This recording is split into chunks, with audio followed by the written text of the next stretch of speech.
بچه‌ها خوش اومدید به اولین پارت خرید ماشین با امید و مهران و امروز یه ویدیو خیلی خفن داریم. اولین پارتمونه و یه میمون ویژم داریم. ولی اومده پیشمون. امید چی شد که ولی اومده؟ خواننده‌ای که از بچگی همه باش خاطره داریم. ببین ولی خب جزء خواننده‌های خیلی معروفه و یه چیزی در حدود 20 ساله. من خودم هنوز 18 سالم بود. یعنی از اون موقع من ولیو میشناسم. هم شهریمونم هستش. خب ما تو مانهایم بزرگ شدیم و تو اون دوران ولی داشت معروف میشد و اینا و تا امروز خب دیگه خیلی معروف شده. من فکر کنم یکی از هیتاش یه چیزی در حدود 30 میلیون ویو تو یوتیوب داره و یه چند روز پیش داشتیم با هم صحبت می‌کردیم و ولی گفت امید من می‌خوام یه لامبورگینی اوروس دارم. می‌خوام لامبورگینی اوروسمو بفروشم. بهش گفتم ببین چی بهتر از این که بیای تو شو من و مهران و با هم امروز سعی کنیم ماشین رو بخریم. ببین بچه‌ها یه چیزی که خیلی مهمه ولی امروز لامبورگینی اوروس خیلی خفن آورده. من واسه این ماشین یه مشتری دارم. آره ما اگه بتونیم این ماشین رو امروز شکار بکنیم من رو 315,000 یورو مشتریشو دارم. قیمت خود ولی چقدره؟ نمیدونم الان باید بپرسیم. اصلا باهاش صحبت نکردم. گفتم بیا امروز پیشم صحبتش بکنیم یه ویدیو با عالم بگیریم. بریم سراغ ولی که ببینیم چه خبره. سلام عزیزان، من ولی هستم. اومدم پیش آقا مهران و آقا امید که یکی از 5 تا ماشینمو به فروش بذارم. لامبورگینی من اوروس از سال 2023 و 5000 کیلومتر گشته.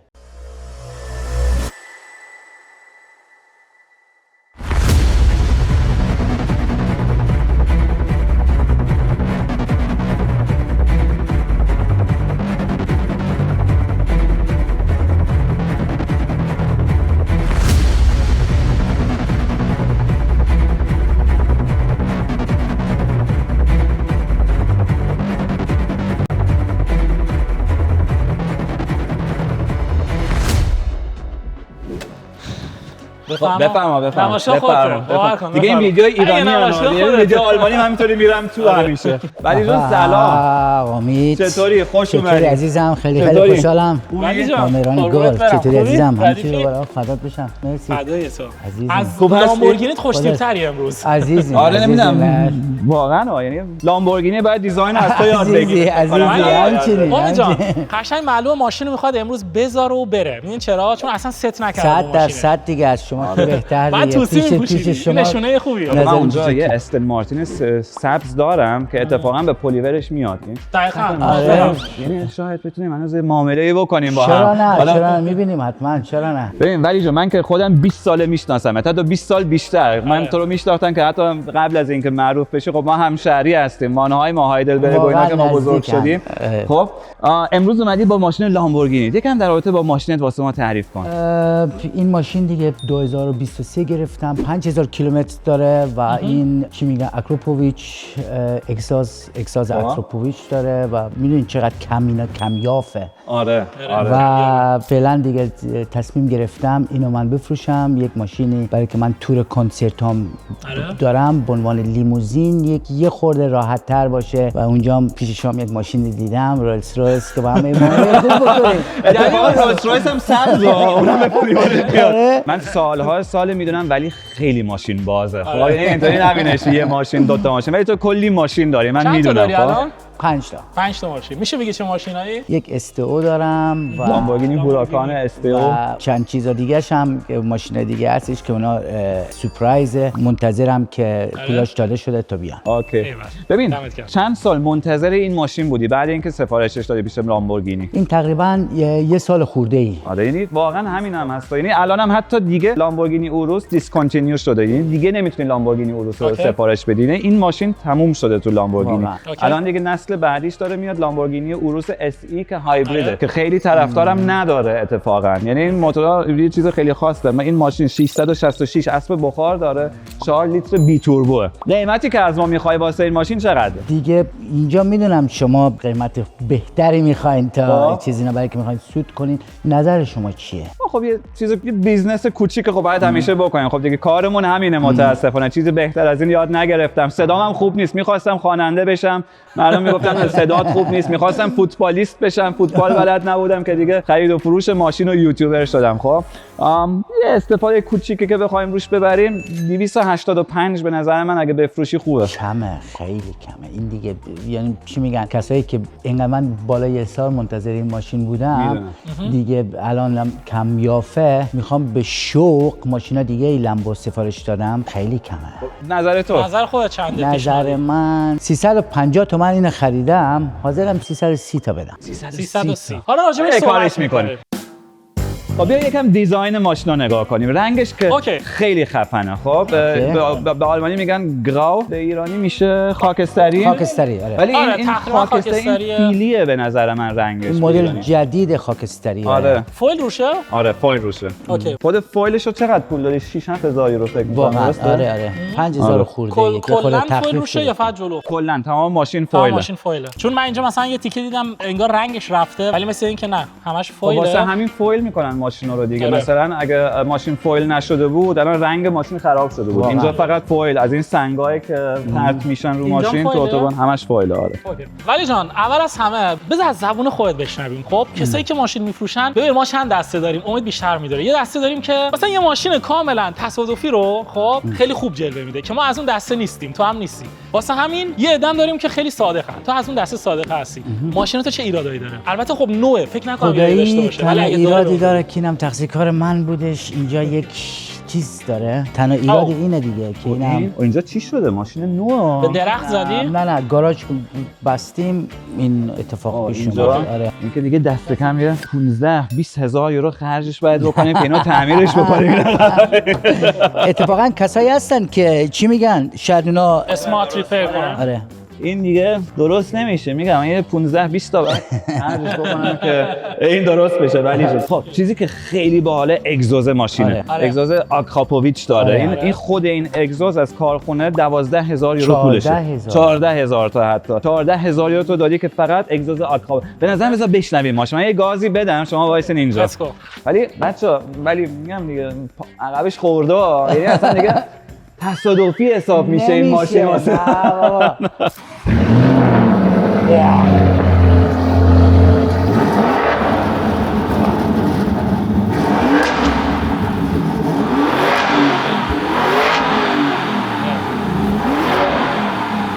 صداش خیلی خوبه. خیلی خفنه صدا ماشین. من با اگزوز آکلو مهران دیوارا همیشه تو اینجوری مهران همیشه دیوار اینجوری مهران بیا یه تایرهای ماشین رو چک بکنیم. تایرهای عقب ماشین تابستونه تایرهای اولن. خب ماشین 5,000 تا بیشتر راه نرفته. دیگه 50% مونده. خیلی گاز دادی به ماشین دیگه باید آدم لذت برد از این ماشین دیگه.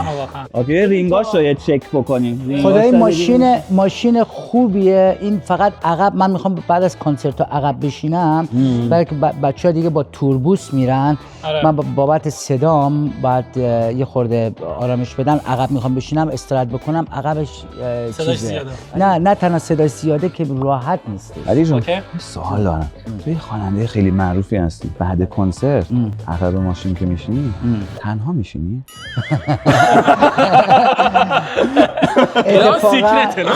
اتفاقا آره تنها برای که من مسئولیت دارم. بعد از کنسرت که مخصوصا بعد از کنسرت اینا که ما میریم اول میریم تو هتل میخوام. آره. بعدن که جای دیگه میریم مثلا شهرهای نزدیک دیگه بعد استراحت بکنیم دیگه. اگه کسی هم عقب ماشین باشه صحبت باید بکنیم. خوب نیستش برای صدا. آره اوکی فهمیدم. امید جان من چیز خاصی نمیبینم. رینگ عقبش اوکی بود. فقط لاستیکش 50% این بود. پایینا ببین. او راست میگه اینا. من فکر کنم اینجا مگه فویل نشده؟ فول شده. خب فویل شده دیگه. آره دیگه.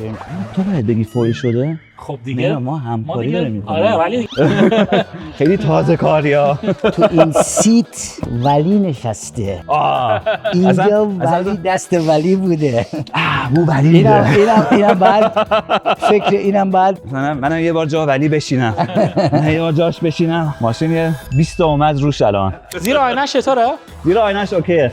اوکی. بهتره زیر خودته. چیزی که من پیدا کردم لاستیک جلوش بدتر از لاستیک عقبشه. آره. پروفیلش خیلی پایینه. آره. این بعد عوض شد. درست عوض کن. لاستیکا چقدر قیمتشه؟ دیگه 4 تا لاستیک 2,000 یورو میشه. 2000 یورو. ما باش داریم 2000 2000 یورو تا هم بیشتره. چی میگن از طرف من؟ امید جان 2000 تا بیشتره. نه. ببین 4 تا لاستیک اوروسه. چنده؟ 21 بعد باشه. نه 23 همه. 23. خب تسلا من که 21 4 تاش میشه 2700. ولی این منو کشته با این تسلا. رفته یه تسلا خریده باشه تو هر ویدیویی که ما میگیریم خب رولز رویس سوار میشیم، نمیدونم فراری سوار میشیم، نمیدونم بنتلی، خب هر چی سوار میشه مهران میشینه توش، مهران میشینه پشت. یک داستان من براتون تعریف کنم. من رفتم توی ازبکستان یک برنامه داشتم. واقعا این کشور انقدر پیشرفت کرده نسبت به 8 سال پیشی که من برنامه داشتم. این دفعه من رفتم تو چند تا ماشینا نشستم، ماشینای گنده قشنگ اینا بزرگ. گفتم بابا این تسلا مدل‌های جدید درست کرده، نگفتن این ماشینای چینیه. کپیه. واقعا چی کپیای، واقعا ماشینای چینی چی کپی تسلا کردن، واقعا چی ماشینایی. چون که تو اروپا زندگی کردی نمیشناسی، چون تو اروپا نیستن، میدونی؟ نیستن. ما الان اگه بریم مثلا کشور اینجوری واقعا این همه چینی نمیشناسی. چینم بری تسلا میکنه، من مطمئنم. بیخیال آقا این میشینه عقب رولز رویس میگه مثل تسلامه. ببین 2000 یورو خرج تایرهای ماشینه تا اینجا. عقب ماشینم در نظر بگیر. خب دیسکش ولی خدا رو شکر اوکیه. خب دیسکاش سرامیکه، دیسکاش همیشه اوکی. دیسک سرامیک مثل دیسک معمولی نیستش، مثل دیسکای آهنی. دیسکای سرامیک معمولا اگه اشتباهی اگه کار بدی باشون نکنی یه عمر جواب میدن. بعد حالا تشخیص لاستیک چجوریه؟ اول از همه رو هر لاستیکی یه تاریخ زده، مثلا 0723. این دو رقم آخر مال سالش، یعنی سال 23 تولید شده توی هفته هفتم. عمر مفیدش تا 5 ساله. توصیه میشه که بعد 5 سال اون نهایتا 7 سال عوض بشه، وگرنه معاینه فنی بهتون نمیدن. یه تایر نو 8 میلیمتر پروفیل داره و تا 1.6 توف میگیری. آره ولی خب خطرناکه دیگه. 2 میلیون رسید بعد عوض. آره ببین این تایر که الان ما داریم بهش دست میزنیم در حد 3-4 آره 3-4 میلیمتر. عقبش یکم بیشتر بود رو 5 میلیمتر. دستی بزنم که دست بزن قشنگ معلومه. عقبم دست بزنیم. آره حتی این وسط ها همیشه یه خطی دارن، این وسط که میتونی مقایسه بکنی. اگه برسی به این خط دیگه تمومه. ولی اوکی خب ماشین نو، ولی ببین ماشین تایر رو میخوره واقعا. یعنی معمولا یه تایر 20000 کیلومتر 30000 کیلومتر خوب جواب میده. این تایرها بعد 12000 کیلومتر دیگه تمومه. ولی ماشین 5 تا رفته نه 5000 تو 5000 تا امید خیلی زود لاستیکش رفته به نظرم. دیگه ما استفاده کردیم دیگه. نوش جونه ولی خب دیگه چه کارش کنه. این استفادهشو برده دیگه، میدونه که بالاخره تایر سپر عقب. بچا جلوی ماشین اگه بخوایم ببینیم نگاه کن اینجا یه صدمه کوچیکی خورده ماشین جلوش.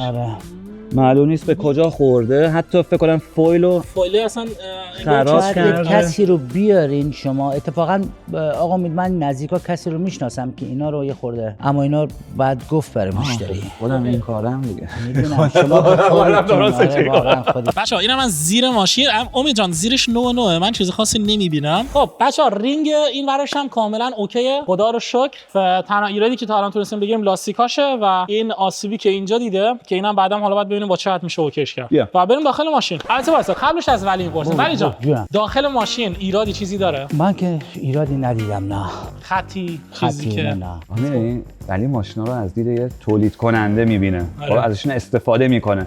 حالا من با دید ترمیناتور نگاه کنم به این ماشین و ببینیم. اوکی. چیز اولی که میبینم شرم قرمز اینجاشه. اولا که ماشین خیلی خوش سلیقه آپشن شده. خب نگاه کن همش شرم جیره و دیتیل‌های قرمز، تودوزی قرمز که خیلی به ماشین میاد. تودوزی‌های قرمز مچن با رنگ ترمزهای قرمز بیرون. این خیلی خوش سلیقه و رینگاش هم به نظر رینگ‌های طلایی خیلی خوشگلن. خیلی به این ماشین میاد. خب ولی نگاه کن شرم اینجا نگاه کن. یکم تنبلی کردی موقعی که سوار ماشین شدی یا پیاده شدی.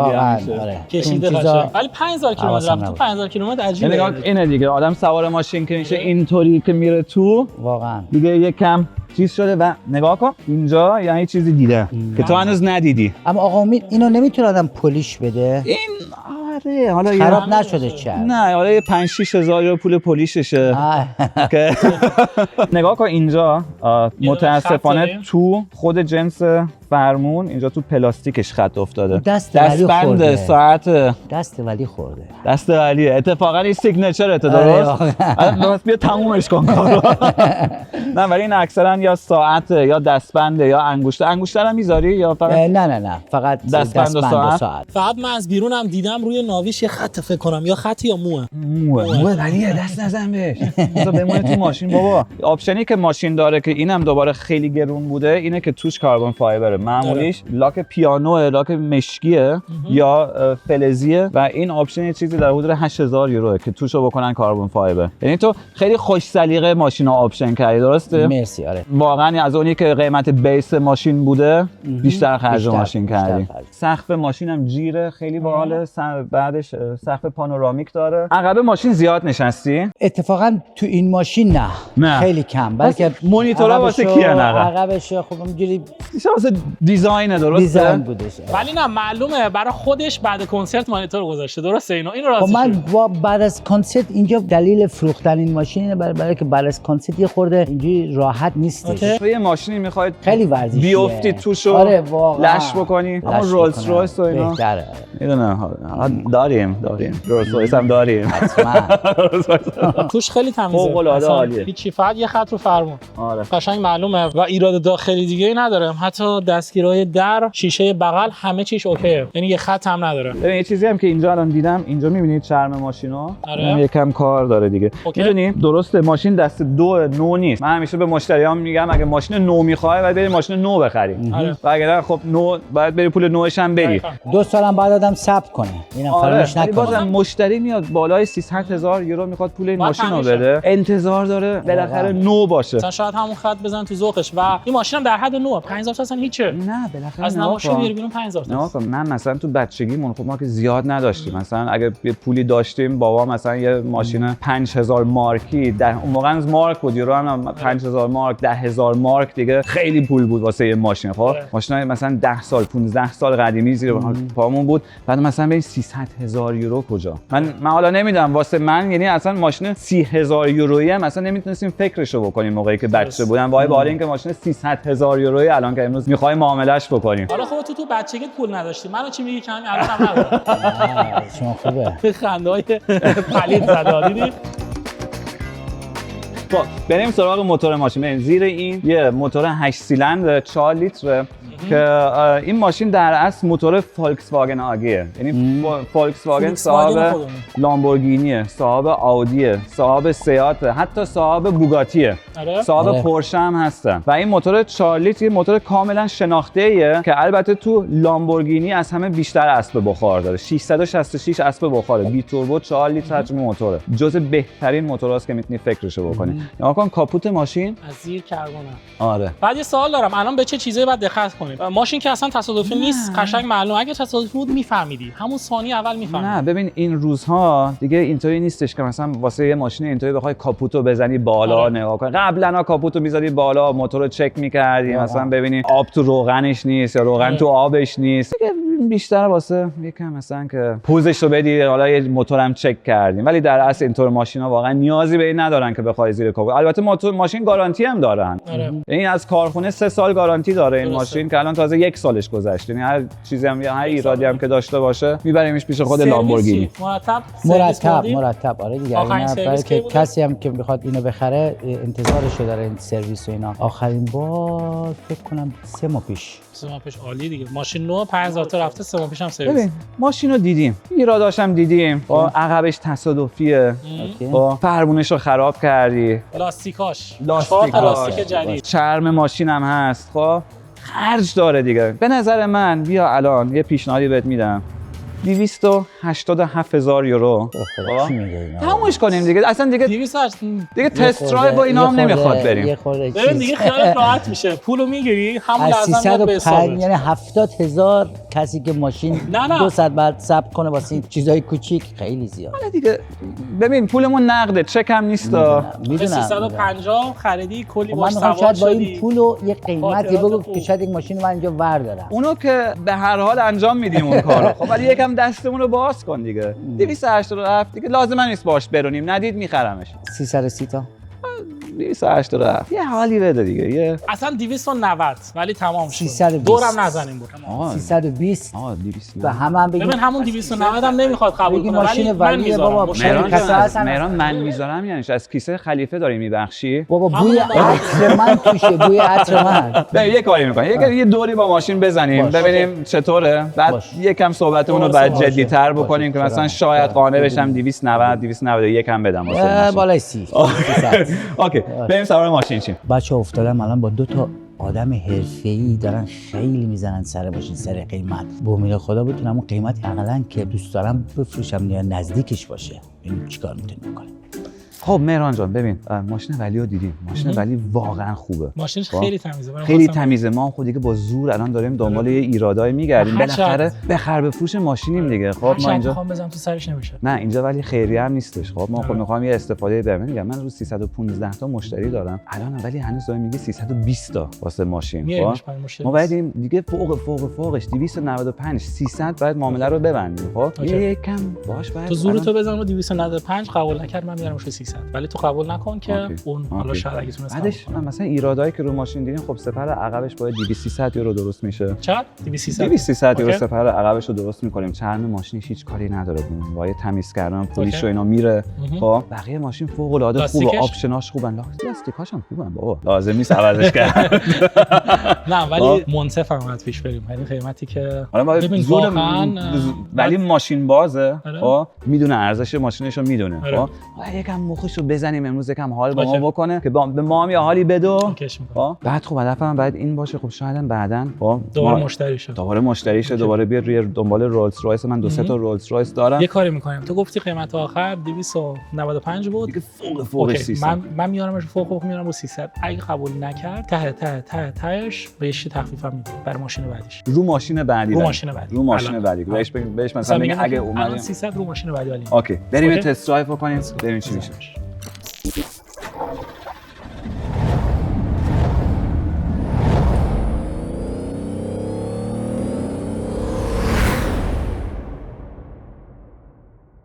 خب امید جان لیتس گو. صدای ماشین انقدر حال میده.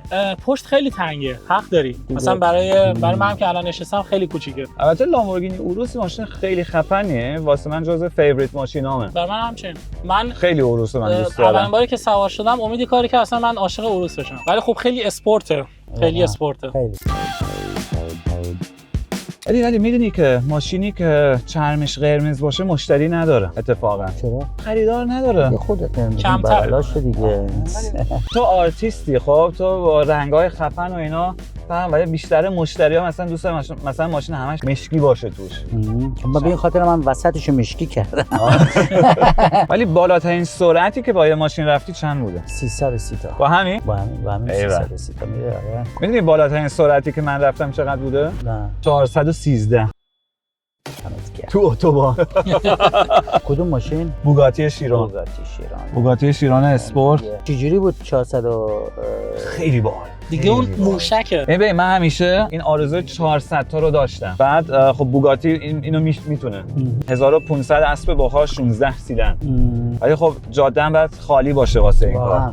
نترسیدی که الان شاید اصلا نباید ترس داشته باشی. جرأت هم میخواد. یعنی جرأت میخواد. یعنی اگه بترسی تمومه. بعد موقعی هم بری تو اتوبان که خیلی خلوت باشه. خب من روز تعطیل رسمی ساعت 5:30 صبح تو تابستون ماشینو بردم تو اتوبان واسه این کار. من اول 2 تا ماشین فرستادم جلوم که اتوبانو چک بکنن ببینن همه چی اوکیه خلوته. پس میگیره. بعد اونا که به من اشاره دادن گفتن آره اوکی الان میتونی امتحان کنی من رفتم. و دیگه 400 موقعی که میدونی داره یه کاری میکنی که واقعا خیلی کم آدم تو این دنیا این کارو کردن. واقعا بالای 400 اونم نه مثلا تو پیست ماشین سواری تو اتوبان. واقعا جرأت میخواد دمت گرم. بچه‌ها اینجا قشنگ معلومه که ماشین 3/5/2023 تحویل گرفته شده و آخرین کنترلش هم تو اون تاریخ انجام شده. بعد از اون اینجا یه برگ برای سرویسه که خالیه. ولی گفتی سرویسش آنلاین بوده درسته؟ بله. یعنی آنلاین ثبت شده تو دفترچه ماشین؟ بله آنلاین. اوکی چون اینجا تو دفترچه خالیه. ولی گارانتی هم داره. یعنی اگه مشکلی باشه گارانتی هم داره. یعنی ماشین در اصل همه چیش اوکیه، نیاز به چک نداره، نیاز حتی به دور زدن هم در اون صورت نداره. شاید یه دور یه دقیقه‌ای. مهمتر از همه ما داریم از یه آدم معتبر می‌خریم از ولی دیگه معتبرتر که دیگه نداره. نه واقعا خیالتون راحت باشه این ماشین خیلی خوبیه. خفن ترین ماشینی که داشتی مثلا ماشینی که باش قشنگ ترین خاطره رو داری چیه؟ ماشین استئو. هوراکان استئو. ماشین مال خیلی منه. ماشین خیلی باحاله. اوه بچه‌ها امید الان گاز میده به ماشین و خوبه که همین چند دقیقه پیش پلاستیکاش هم گیر دادیم. علی بله گلم. قیمت ماشین دیگه یک چیزی خدایی باشه یک چقدر؟ بیشتر ما از زیاد میشیم 315 تا این توی قیمت رو میبرم پایین 15 تا دیگه اومدن پایین دیگه. خوب بود یه ترمز کردم 5 تا آوردم می‌کنم 315 واقعا آره قیمتی که قول آلمانا شمرتنسگرنسه میگن، یعنی آره. جای درده. درد یکم بیشتر درد بکشیم، با هم دردو بکشیم، هم تو درد بکشم من درد بکشم. میشینیم دیگه. ببین خودت خب فرضاً بخوای 315,000 تا اینوست بکنی، خودت که غیر از این که خواننده هستی خب ملک هم داری درسته؟ بله. سرمایه گذاری میکنی تو آلمان، فروش‌های مختلف داری. و مثلا تو الان بیا خودت یه اینوستور باشی 315 تا بخوای سرمایه بذاری، چقدر میخوای روی این دیل استفاده ببری؟ من دیگه گفتم دیگه 350 تومن خریدم، این من که به ضررم دارم به ضرر لذت بردی دیگه. اما من اتفاقا بیزنسی فکر کردم که این ماشین رو من گرفتم 350 تا برای که 1.5-2 سال منتظرش بودم. نه این کسی دیگه هم که خواسته باشه نو بگیره باید وقت منتظر داشته باشه. نه اصلا واسه 0 کیلومترش حتی همین الانم تو بازار چیزی اضافه میدن. مثلا اگه قیمت کارخونه مثلا 350 تاست، اگه 0 کیلومتر باشه 370-80 تا میتونی ماشین بفروشی. اتفاقا بهترین کسی که ماشینا رو گفتم بیارم پیش شما بود. قربونت دست و واقعا کارتون خیلی خیلی عالیه و دوست دارم. برای مشتریاتون هم همیشه حرف راست رو میزنیم و این حال یک چیزی باشه که بتونیم با هم بیزنس بکنیم. و من ماشینای جدیدتری سفارش دادم و 3-4 ماه دیگه میاد دستم که دوباره حاضرم 5% 3% ماشین رو 5 ماه سواری کنم زیر قیمتش بفروشم. درسته. نه میگم حداقل لذتشو بردم. حالا اما دیگه نباشه دیگه. حالا ولی جون ببین، حالا اصلا بگو داداشت میاد پیشت میگه داداش میخوام 300 تا سرمایه گذاری بکنم. اوکی. خب تو بهش میگی دست کم چقدر باید این پروژه بهش استفاده بده که ارزشش رو داشته باشه 300 تا سرمایه گذاری بکنه. من میگم 15 تا 15 تا بعد استفاده شه. آره نمیسته برف ما دیگه. خب ببین اشتباهی گفتم. الان فرض کن ما داداشیاتیم. خب تو هم مثل داداشی مایی. ما 300 تا می‌خوایم سرمایه‌گذاری کنیم. حداقل بذار 15 تا 300 تا سرمایه‌گذاری. ما که 290 تا بیشتر نمی‌تونیم سرمایه‌گذاری کنیم. بذار 15 تا استفاده داشتیم. یعنی میریم رو 285. حالا 285 اوکی میاریمش 290. رو 290. ما 10 تا بعد سود کنیم این وسط. نظرت الان چیه؟ الان دوباره خودت بذار تو اون موقعیتی که با داداشت بودی. اتفاقا حقتونه. این حرف چیز نمیزنم. خب ارزش ماشین من 300 تا بیشتره. شما اینو بیشتر میفروشین. اینو فراموش نکنید. بفروشیم ببین مشتریش پیدا شه پیدا نشه. شما اتفاقا پیشتر که گفتیم رنگ قرمز قشنگه اتفاقا ما که کارمون خرید و فروش ماشینه. خب موقع خرید میگیم رنگش زشته قرمزه. خب موقع فروش میگیم این ماشین اصلا تک تنها ماشینیه که توش قرمزه. این دیگه جزء فوتو ماشین قشنگیه. خدایش آره. خیلی خوشگله. الان قدیما بودش که من در ماهی 5000 کیلومتر من با این ماشین میرفتم. اما این خیلی واقعا کم سواری کردم توی سال. جوون بودی اولین ماشین چی بود که خریدی؟ اولین ماشین من ماشین کالیبرا بود. اوپل کالیبرا.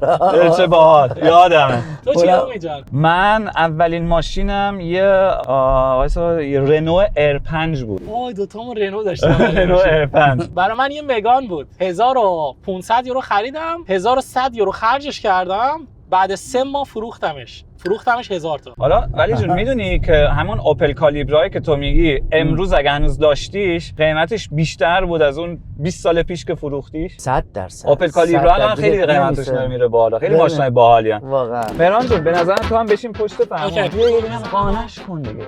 من قانعش می‌کنم کاریت نباشه. یه دیلی ببندیم امروز با هم. ولی جان الان من نشستم پشت فرمان. ببین امید یه ذره توی معامله کردن این ایران نبوده. یکم مهربونه. ببین بازاری نبوده. 250 بزن خودش. نه دیگه اصلا فراموش کن. پیاده میشه. جانم باید با پنبه سر ببری. واقعا این سیاست. اگر من دندای ماشین رو پیدا کردم اوکی زیر 3 ثانیه میریم رو 290. نه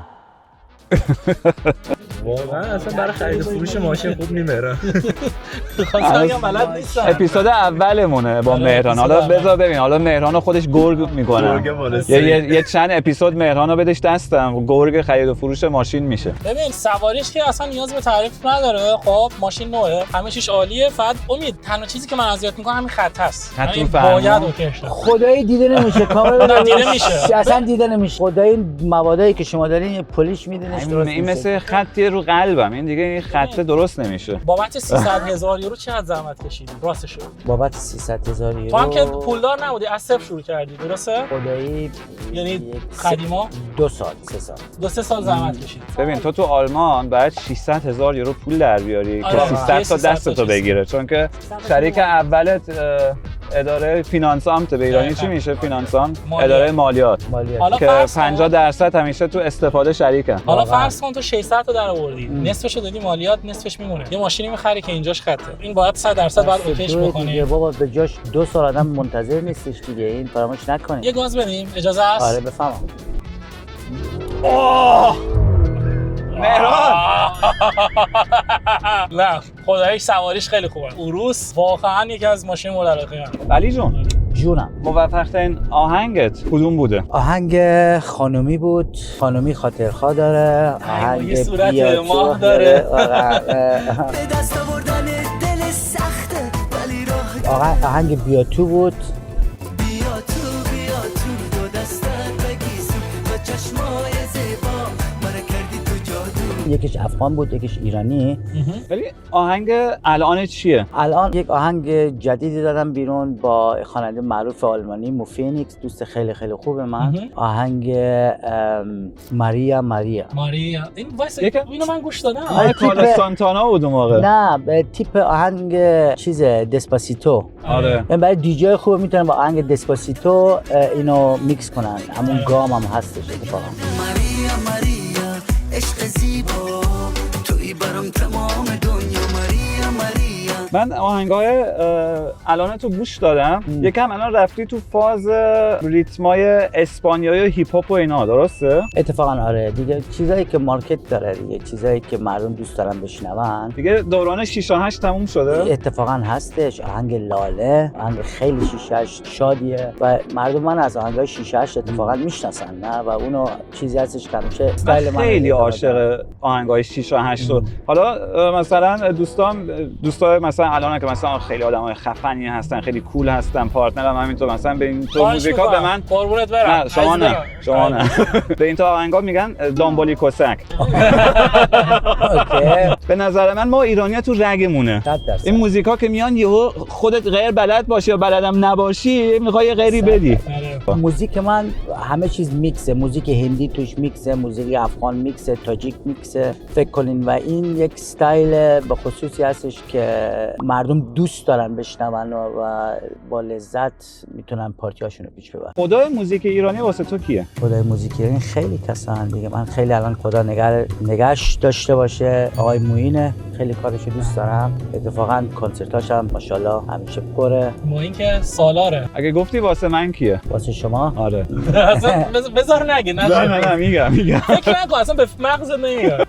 نه نمیدونم. اندی هم خیلی خوبه. اندی هم خیلی خوبه. من کاملا اندی بازم. اتفاقا آقا اندی هم خیلی دوست خیلی خوبه منه. چیز اومد فرانکفورت اینا کنسرت داشت، حتما میاد تو هتل من. راجع به رپ و اینا خیلی صحبت کردیم. یه سوالی که خیلی من کنجکاوم اینه که چند تا بیزنس داری؟ تو کار هتل هستی، خواننده هستی، دیگه چیکار می‌کنی؟ کار هتل هستم و کار هتل داری؟ چند تا داری؟ من 3 تا هتل. 3 تا هتل. حالا یه سوال خیلی مهم، به نظرت اگر این بیزنس‌های دیگه مثل هتل رو نداشتی میتونستی همچین ماشینی سوار بشی فقط با خوانندگی؟ نه.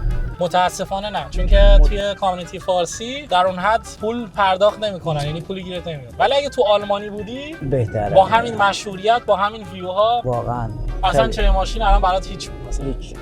به غیر از هتل گفتی چی داری؟ یک رستورانت هم دارم. اوکی، کجاست؟ اونم تو هایدلبرگ. اسمش کوالی.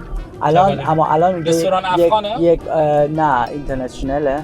الان دارن میسازن یک مغازه سوشی خیلی شیک داره میشه. خب ولی جان ببین این همه بیزینس داری، خب خواننده هم هستی. ببین ماشین رو هر جا بخوای ببری همه آلمانیان، زیاد نمیشناسنت، اذیتت میکنن، سردرد داری. ماشین رو داری به یه نفر میفروشی که هم اعتبارش خوبه، همین که همزبانته، آفرین، همین که فردا اگه بخوای بری یه ماشین دیگه پیشش بخری هوا تو داره. ولی تو هم هوای ما رو داشته باش سر قیمت. روی سیگنیچر ولی بزنم روش. خب این مشکل الان اینه، مثلا توی آلمان همین مشهوریت رو داشتی 100%، ولی به نظر تو چند تا ایرانی پیدا میشه که دنبال یه اوروس باشه و چند تا ایرانی پیدا میشه که مثلا بگه که عروس ولی 50000 تا قیمتش خب بیشتره. شما اتفاقا نه تنها برای آلمان میفروشین، برای تمام دنیا میفروشین. اینجوری نیست درسته. گفتین اتفاقا چیپینگش 5000 10000 با هواپیما 10000. آقا امید گفت که ما ماشینا رو مثلا چیپ کنیم استرالیا، کانادا، امید دبی. امید بود اون چیز بود حالا میخوام. و این اتفاقا از همه جا میخرن ماشینا و این چیزی هستش که گفتم من با این سواری کردم، یک کسی آره. سواری نکرده. اوکی. اتفاقا منم سعی میکنم تو اینستاگرام من و جای دیگه هم اینو برای فروش بذارم که از طریق شما بگیرن و اتفاقا یک چیز چی میگن خب یه کاری دیل کنیم. خوبیه. ببین ولی جون، بله. ولی بله من جون. تو دانشگاه استادم به من یه چیزی یاد داد. به من گفت دیل واسه دو طرف موقع خوبه که هر دو طرف آخرش ناراضی باشن. اوکی. یعنی هم تو ناراضی باشی که بگی نه یکم ارزون دادم ماشینا، هم من ناراضی باشم از این که بگم نه یکم زیاد اوکی. پول ماشینا من که داره. ناراضی هستم حالا بذار برم. یه سوال بپرسم. ولی جان قیمت شما الان چقدره؟ قیمتی که دیگه تهش باشه. دیگه 315 315. امید تو چی؟ 290 درسته؟ دیگه حالا بگیم دیگه 291 دیگه. خب یه کاری بکنیم. 1000 هم چیزیه. نه، میگیم آره، برای 1000 شام می‌خوایم واقعاً. بذاریم. آقا ما نه، خرجم واقعاً داریم، امید. تایر ماشین هست، تصادفیه، عقبش ببین ما خورده. باید منصف باشیم. تصادفی؟ آره دیگه. 1000 تا نمیشه بیای بالا بابت لامبورگینی. ماشین معمولی که نیست. من میگم 295. خب مهران خیلی تند هم داری. تو ناراضی هم ولی ناراضیه. یه دیل خیلی خوب. من نظرتون چیه؟ دیگه ناراضی نیستم، ناراحت شدم از این کار. چرا؟ خیلی تند رفت. ببین هنوزم ولی امید راضی نیست. من میگم 295 حال قضیه کم میشه. امید من راضیش میکنم. کاری تماشا. خب اگه من این رولز رویس خریدم چیه؟ از امید؟ آره. اگه اونجا هوا تو داریم 100% هوا تو داریم. خب ولی جان این کلید ماشینت سواریش عالی بود. مشکلاتشو گفتیم، خودت هم بهمون گفتی. هیچ چیزی نبود که آدم بخواد قایم بکنه، همه چیز عالی. واقعا دمت گرم. ولی آدم خفنیه. آره. ماشین خفنیه. ماشین خفنه. میدونی استایلش خفنه. میدونی از چی از خوشم نمیاد؟ قیمت ماشین. خب نگاه کنیم، من الان مارس یک لامبو روبلتو سفارش دادم و اون 624,000 یورو بعد پولش بدم. اینم که یعنی من 2 ماه دیگه تقریبا. 2 ماه دیگه آفرین. 5 ماه بعدش دوباره میارم پیش شما. ببین من اون روولتو رو که بیاریش آره. در جا 150,000 تا بالای قیمت کارخونه میفروشم واسه. تضمینی یعنی. میدونم خب من میخوام اول لذتشو ببرم. لذتش نداره. پولی در بیاری.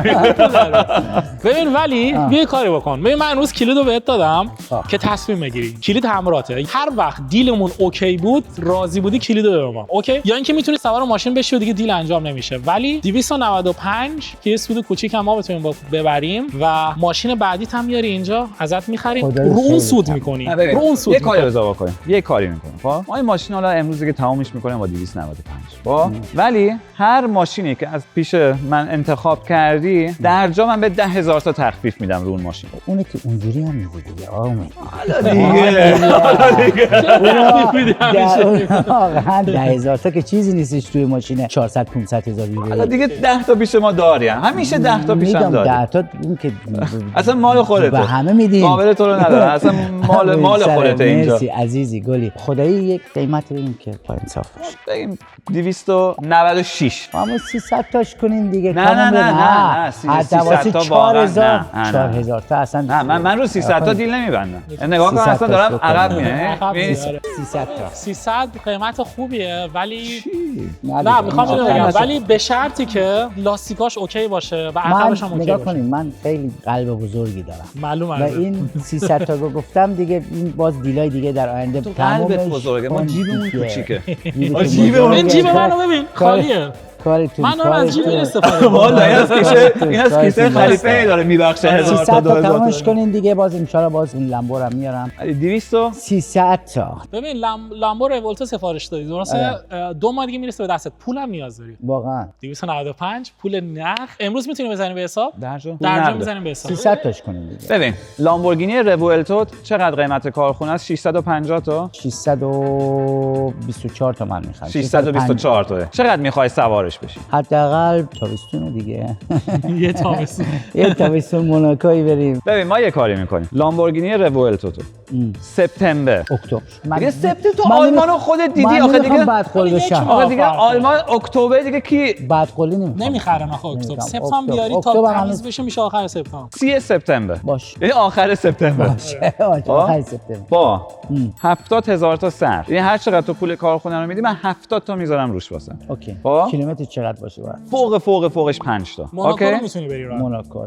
یعنی ببین تو داری یه ماشینی میخری خب تابستون سوارش میشی خب لامبورگینی روولتو خب اوکی. تا موناکو میری برمیگردی. بعدش 70,000 یورو هم در جا استفاده سود من میبری. میشناسم بعدا میگن اینجا یه خطی پسته. آره دیگه نه خط و مت و اینا رو دیگه این 70 تا بعدا به نظرم فویل بزن. فایلش هم با من بیا ماشین اینجا ما فایلش میزنیم باشه. خب و این ماشین رو تمومش میکنیم تو 298,000 یورو.